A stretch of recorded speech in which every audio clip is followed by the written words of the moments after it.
नमस्कार, India news business पर हैं आप और मैं हूं आपके साथ दीक्षा राठौर।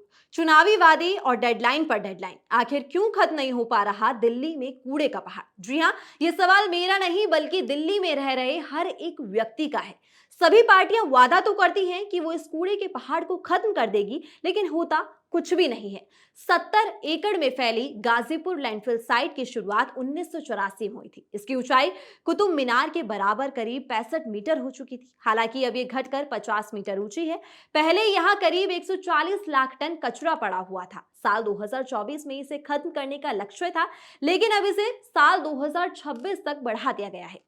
लेकिन तब तक ये खत्म होगा या फिर नहीं, इसके बारे में अभी कुछ नहीं कह सकते, क्योंकि साल 2019 में गाजीपुर लैंडफिल साइट पर जमा कूड़े को हटाने का काम शुरू हुआ था।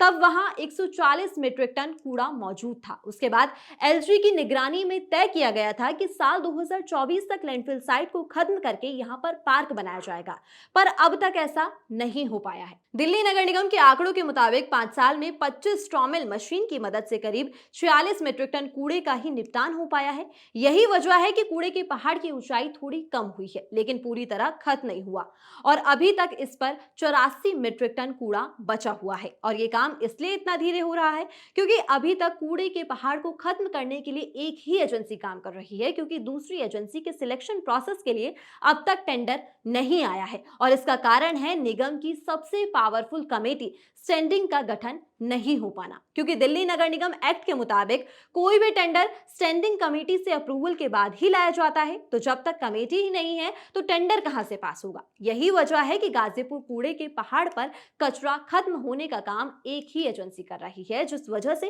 काम की गति धीमी है, जिसके चलते कचरे के पहाड़ को पूरी तरह से खत्म करने की समय सीमा बढ़ाकर अब साल 2026 करनी पड़ी है। और इस कूड़े के पहाड़ में आग लगने से गाजीपुर ही नहीं बल्कि मयूर विहार फेज 3 तक का पूरा इलाका प्रदूषित हो जाता है।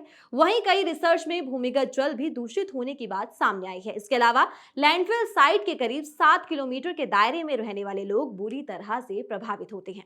तो अब देखना होगा कि साल 2026 तक भी ये कूड़े का पहाड़ खत्म होता है या फिर नहीं। तो अभी के लिए केवल इतना ही। देश और दुनिया की तमाम खबरों और जानकारियों के लिए बने रहिए इंडिया न्यूज बिजनेस पर।